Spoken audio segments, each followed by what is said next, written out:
what is that simple change I made so the markets love me? You probably already trade using supply and demand zones, just like me, right? And this one technique I'm going to show in this video will change the way you trade supply and demand zones forever. So make sure you watch this video to the end so you can start applying these techniques today. So I bet you're dying to find out exactly what that change was I made in my trading to actually finally see those results and how it's going to help you as well if you're a supply and demand trader.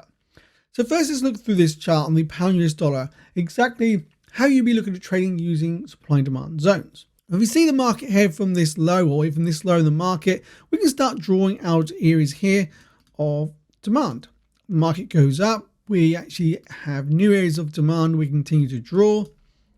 Market comes back down into this area, we break out to the upside here, to the upside. I will be looking at areas of demand like these zones here in the market. We now just come back into that area of demand.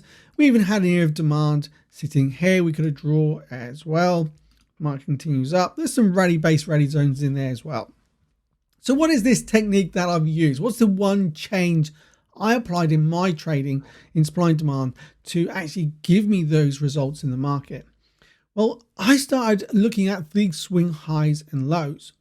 And I started using those swing highs and lows to actually understand when I should be taking an entry out of my areas of supply and demand. As simple as that. But you're saying, well, swing highs and lows, don't we look at those as simple breaks of structure? Yeah, we can look at a swing high here in the market. We have a break of structure. We can apply that again to this swing high and we have a break of structure. But those swing highs and lows with a break of structure in the market is a completely different concept. What I'm talking about is when we have swing highs in the market or swing lows, where we have liquidity in the market. Now, every single swing high, every single swing low in the market will have liquidity. It's just understanding where you're going to use that liquidity in the market to your advantage when you're looking to take your trades. Let's just remove everything off this chart. Now, this whole video is about this one change that I made with the use of these swing highs and lows in the market. And we're going to start with this high here, near current price. Now, first off, we have what we call a manipulation in the market. We can see the market manipulates above this swing high and drops to the downside. And we even have the same manipulation which occurred right here in the market as well. And in fact, there's a trade here that I caught this week on lower time frames, and I'll go through that trade breakdown at the end of this video. So keep watching to see that trade breakdown. But understanding why these swing highs matter, why these areas of liquidity will work for you, and why areas of supply and demand may fail. So again, we can look at these areas down here. Okay, so we have areas here in the market. What do we have? We have a previous low and a very, very small manipulation just through that low. So this low here in the market we can identify was 1.2436. And this low is 1.24356. So just below that low. And again, this area, look at this. We just have a spike above that high. And this area, we have to go all the way back in time to this previous high in the market. And then we just go to this high and show you the high I'm talking about. And this works, yes, works far back in time as well. So we can mark off this swing high. Now we go back to price. Look at this. I remove this manipulation line. This came in line with this level and then we push through. So what do all these levels in the market have in common? They have liquidity above or below those levels, and they're running into areas of liquidity as imbalanced zones. Let me go into more detail exactly what this looks like. So down here, when we see this market pushing below this level, what do we have below this level? We have this area of imbalance. Let me just change this. So we have an area of imbalance sitting right below this swing low. That creates liquidity. Now, there is liquidity below all swing lows in the market. Just as this swing low here, okay, this has liquidity sitting below that low. But these are not the lows that I'm most interested in. This is not that one change I made that made a drastic change in my trading. The areas you need to be interested in is these swing lows, which have areas of imbalance sitting below, okay, or even area of demand sitting below. They are the most important swing lows in the market. And again, swing highs. Let's look at this swing high here in the market. So where this market pushes up into this area, let's go back in time once again to that previous high. What do you think is sitting above this swing low? Let's look to the left.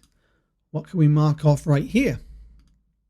From this swing high to this high here. Okay, even if we drag it across, look at that, just below it. So we pull this up, this level, and right there we have a very small leftover imbalance.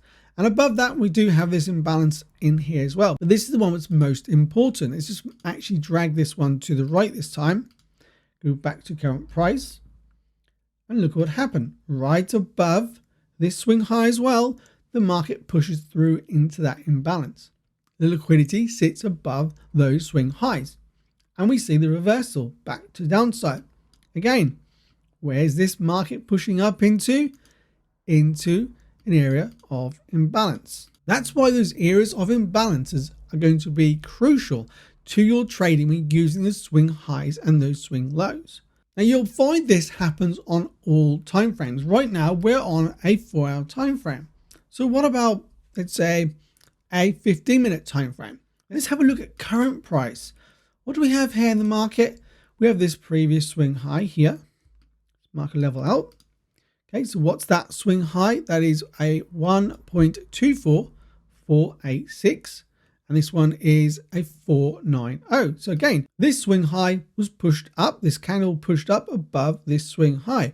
What did it push up into? Let's mark it out. An area of imbalance. These areas of imbalances are going to create liquidity because they have leftover blocks of orders. The market has to push above those swing highs to find that liquidity inside those areas of imbalances to collect those orders, and we see a reversal back to downside. Now, if I had time on this video, we could sit here and see if this market actually continues to fall. But let's look back on this chart and see if we can see similar occasions this happen. Now, as I said, swing highs can occur on these as well. Like we have this area in the market right here. This creates an area of liquidity. Now, the reason for it, we have a swing high, swing high, swing high, swing high. The market pushes above those highs, okay, into this area here. Now, this is most probably on a lower time frame going to create leftover imbalance. If not, we have an area here of supply. So we just mark off this. We'll go down to a 5-minute time frame. Have a look on a 5-minute. On a 5-minute time frame, we have a spread of structure to downside on this candle, and we have this area of supply, which is left over right here. The market's testing it, testing it, testing it. We can see the market goes deeper into that zone and then drops away. So let's have a look again here on a 1-minute time frame and see if we can actually find an area of imbalance left over here. On a 1-minute time frame, okay, above these swing highs, we have an area of, let me just mark this out again. From here to here, we have an area of imbalance left over.